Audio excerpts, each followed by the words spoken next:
Bueno, ya le contaba en nuestro primer resumen que hoy se cumplen 2 años del colapso de un tramo elevado de la línea 12 del metro de la Ciudad de México. Vamos a conversar con el secretario de Obras y Servicios del Gobierno capitalino, Jesús Antonio Esteva Medina, sobre el proceso de rehabilitación que se está haciendo de esta línea. ¿Qué tal, secretario? Gracias por estar con nosotros. Buenos días. Buenos días, Pascal, para ti y tu auditorio. Bueno, cuéntenos cómo van estas obras, si es tan amable. Bueno, pues estas obras tienen que ver con el tramo elevado de estructura metálica, que son 6.7 kilómetros. Estos están repartidos en 260 claros. Por claro me refiero a la distancia entre columna y columna. De estos 260, dos se reconstruyeron. El que tuvo el colapso y uno que era exactamente igual, que le llamábamos el tramo gemelo. Ese se bajó por recomendación del Comité Técnico Asesor, que fue el grupo de expertos que el presidente pidió que desarrollaran el proyecto de reforzamiento. Aquí es importante mencionar que lo que estamos haciendo es llevar a esa estructura a resistir el actual reglamento de construcciones, que es mucho más estricto que el reglamento cuando se construyó. Al día de hoy, llevamos de los 258 claros que hay que rehabilitar, 93 concluidos y trabajamos en 98 simultáneamente. Es decir, estamos avanzando de poniente a oriente, ya llegamos hasta la estación de calle 11, estamos esperando llegar a finales de junio a la estación de Periférico y de ahí seguimos avanzando hacia la estación de Tláhuac.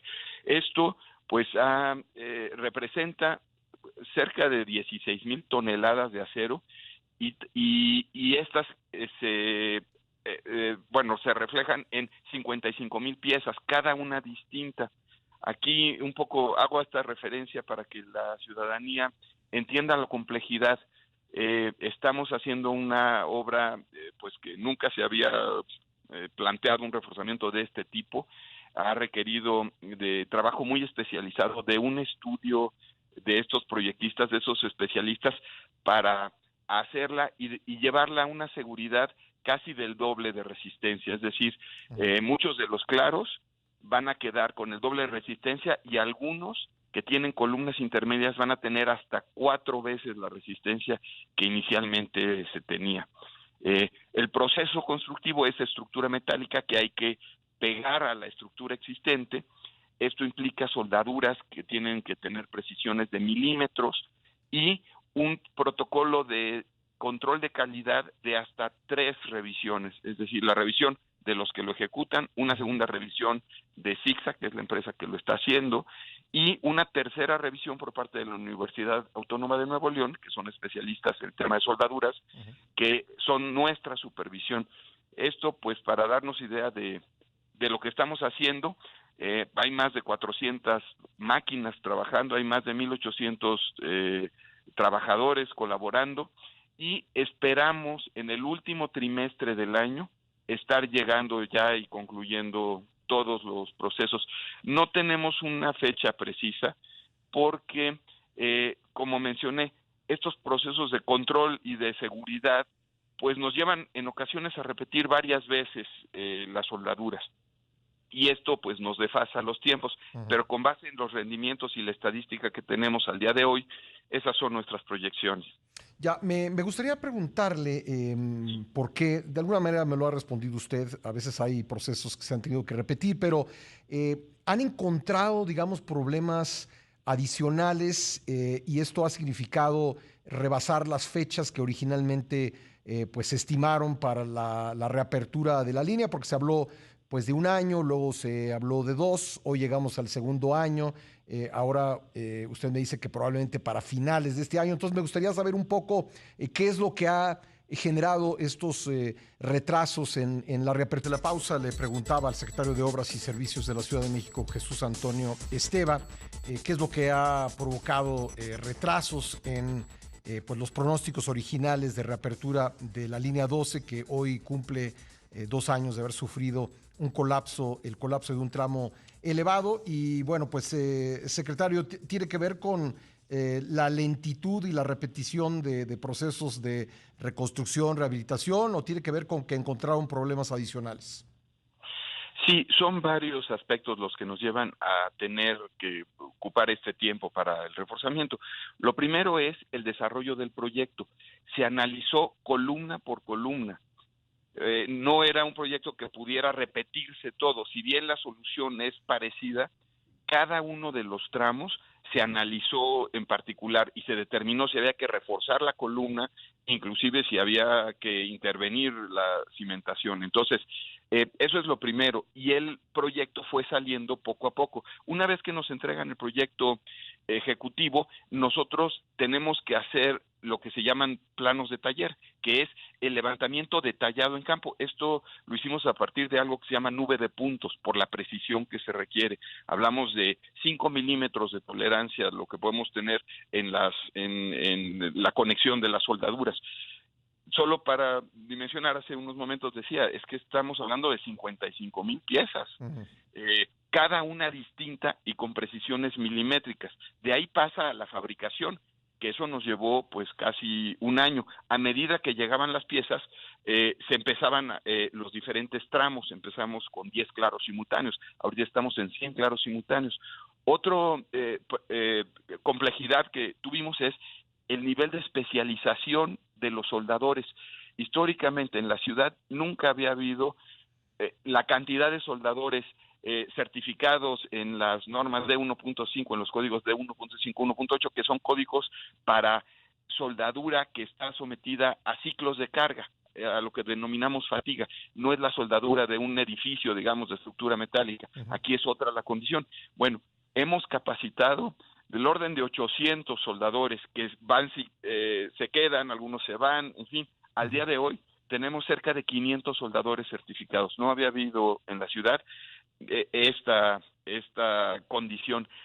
Esto es lo que nos marca el poder atender más claros simultáneos o limitarnos a ciertos frentes.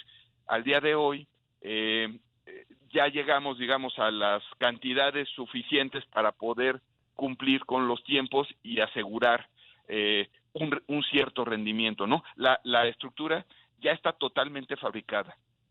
Ya. En sitio Ujú. tenemos del orden del 90% de la estructura por Ujú. problemas de logística. De por sí tenemos una gran afectación a los carriles porque estamos ocupando con estas piezas que están en el piso, ¿no? Pero pues esa es parte de la complejidad del por qué nos ha llevado estos tiempos. Y finalmente, Ujú. sí, el control y aseguramiento de calidad. Cada claro en promedio se lleva 14 semanas. Tenemos claros que se han logrado ejecutar en 8 semanas, pero hay otros de más de 20 semanas.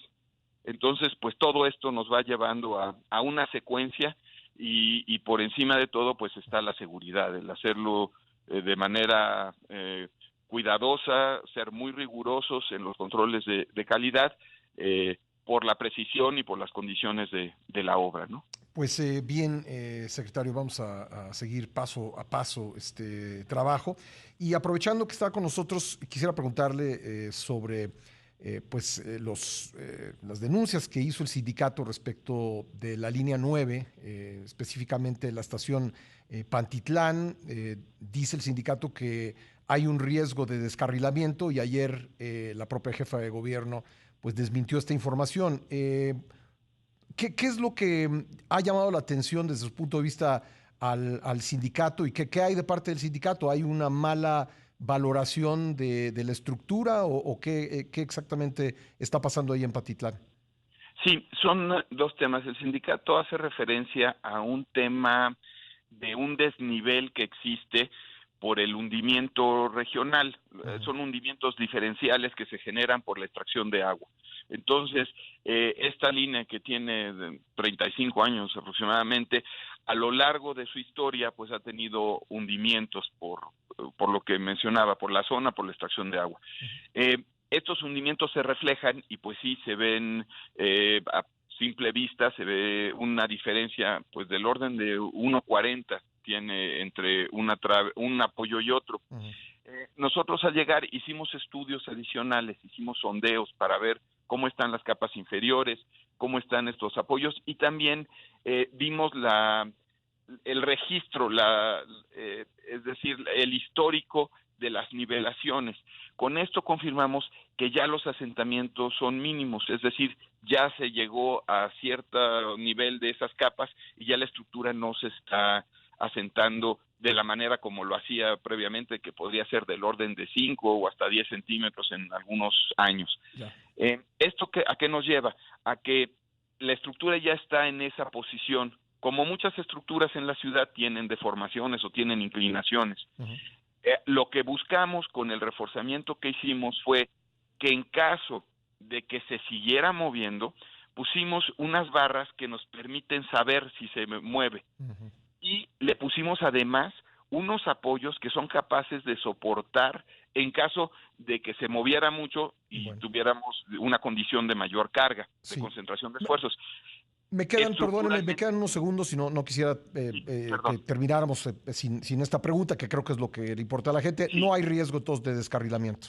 Desde el punto de vista estructural, no. Ahora lo que tienen que revisar es si los desniveles que existen en las vías les generan alguna situación, pero eso lo electromecánico lo ve el metro y eso pues lo estarán platicando con el sindicato para que operen en condiciones de seguridad. Y finalmente, estructuralmente, los elementos que instalamos aumentan los factores de seguridad, pero vamos a seguir monitoreando, porque como todas las estructuras hay que estar dándole seguimiento. Pues secretario, le agradezco mucho su tiempo, muy amable. Gracias, Pascal. Gracias, Jesús Antonio Esteva, secretario de Obras y Servicios de la Ciudad de México.